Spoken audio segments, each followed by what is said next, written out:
तो हेलो दोस्तों, ABC coaching YouTube channel में आप सभी का स्वागत है। आप लोग कैसे हैं? आशा है कि आप लोग स्वस्थ और मस्त होंगे और अपने बोर्ड एग्जाम की तैयारी हमारे यूट्यूब चैनल के माध्यम से ज़बरदस्त तरीके से कर रहे होंगे।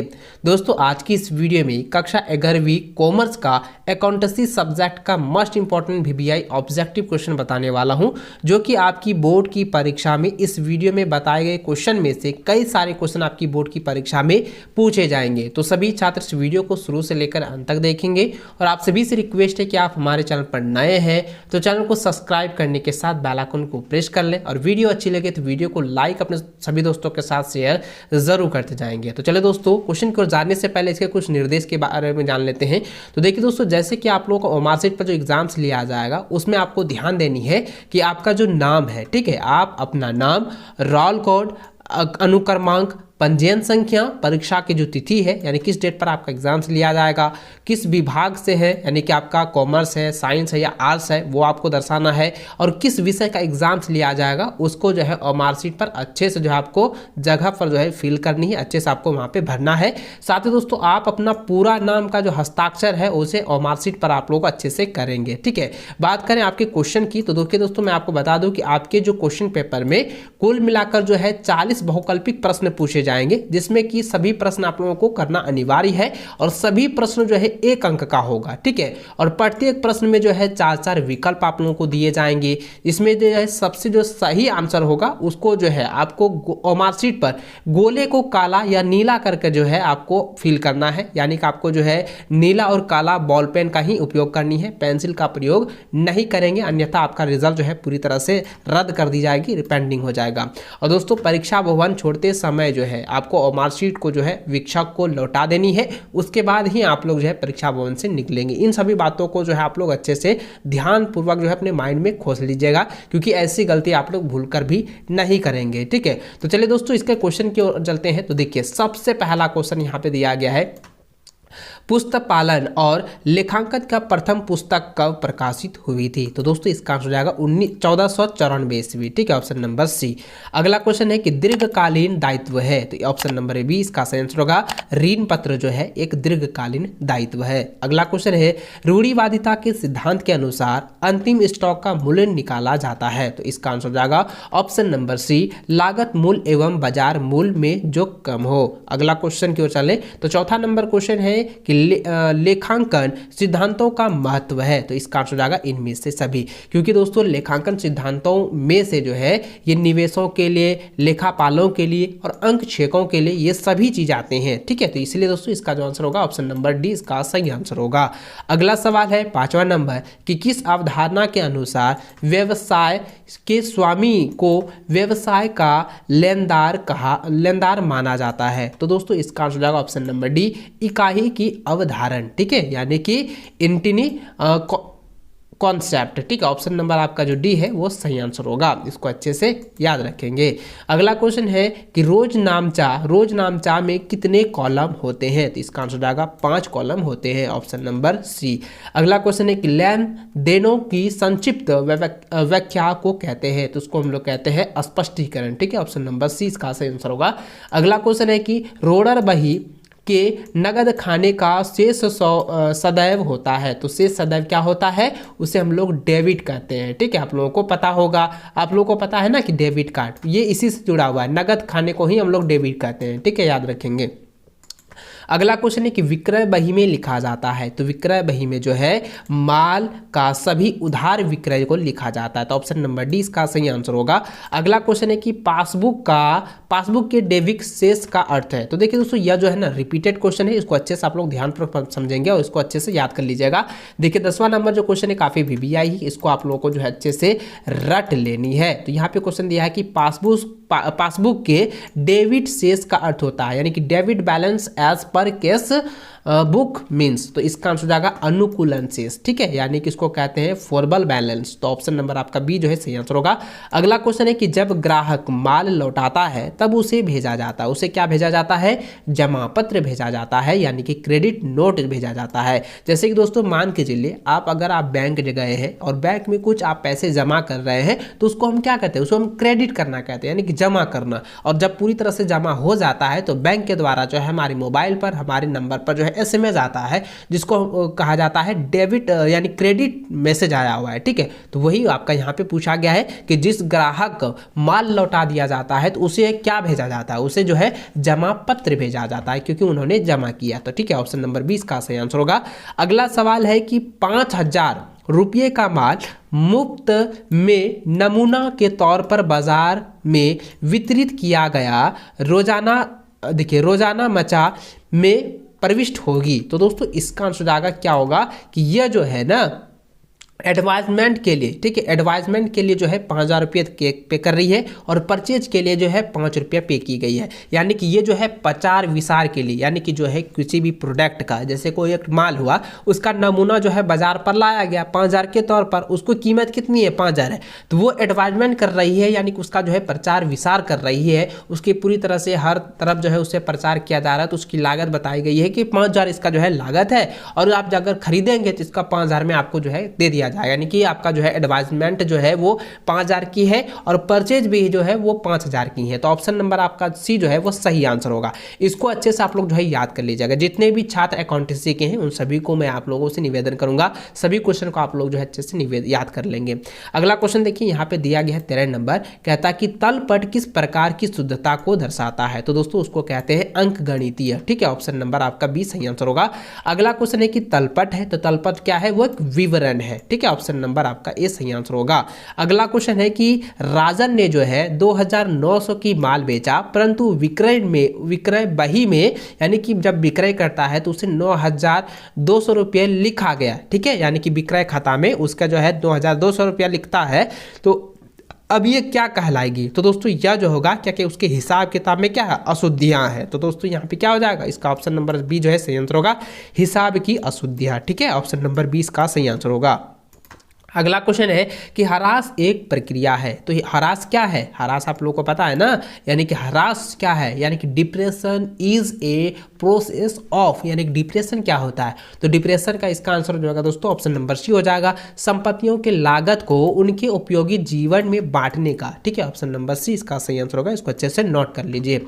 अगला क्वेश्चन है कि अप्रचलन के कारण मूल्य में कमी का क्या अर्थ है, तो दोस्तों इसका आंसर जाएगा ऑप्शन नंबर डी, नवनिर्माण एवं आविष्कार, ठीक है, ऑप्शन नंबर डी इसको सही आंसर अच्छे से रख लीजिएगा।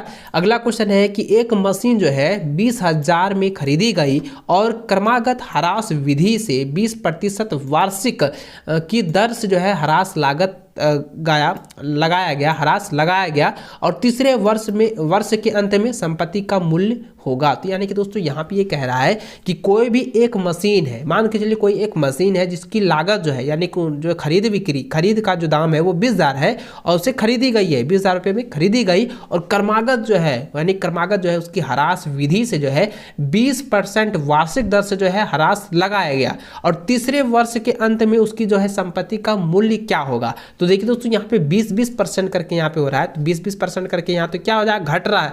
तो ये इसका जो आंसर होगा ना, तो ऑप्शन नंबर डी इसका सही आंसर होगा, 10,240 रुपया हो जाएगी, ठीक है, तीसरे वर्ष में। तो ऑप्शन नंबर डी इसको अच्छे से याद रखेंगे। अगला क्वेश्चन है कि आयोजन है, तो आयोजन क्या है, आयोजन जो है एक प्रकार का लाभ के ऊपर प्रभार है, ठीक है, ऑप्शन नंबर 20 इसका सही आंसर होगा। अगला क्वेश्चन है कि डूबत ऋण या पर्याप्त ऋण से प्राप्ति। तो दोस्तों यह जो आंसर है ना, ये इसका आंसर आप लोगों को 100% पता होगा, क्योंकि ये जो है ना कई बार पूछा जाता है, यानी कि रिकवरी ऑफ द बेड डेबिटीज। तो इसका आंसर क्या हो जाएगा, आयगत प्राप्ति, ठीक है, यानी कि रेवेन्यू रिसेप्ट। तो ऑप्शन हो जाएगा रेवेन्यू रिसिप्ट हो जाएगा, ठीक है, ऑप्शन नंबर ए इसका सही आंसर होगा।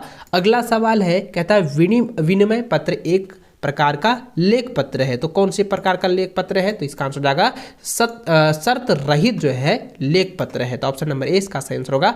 अगला क्वेश्चन है कि विनिमय बिल में पत्रकार होते हैं, तो इसका आंसर हो जाएगा उपरोक्त सभी, यानी कि एक लेखक, स्वीकृता और प्राप्तकर्ता ये सभी होते हैं, ठीक है, तो ऑप्शन नंबर डी इसका सही आंसर होगा। अगला क्वेश्चन है कि नोटिंग व्यय का भुगतान बिल का धारक द्वारा किया जाता है परंतु इसे वसूला जाता है, तो इसका आंसर हो जाएगा ऑप्शन नंबर बी हो जाएगा, स्वीकृता से, यानी कि ड्रेवी से, ठीक है, ऑप्शन नंबर आपका बी सही आंसर होगा।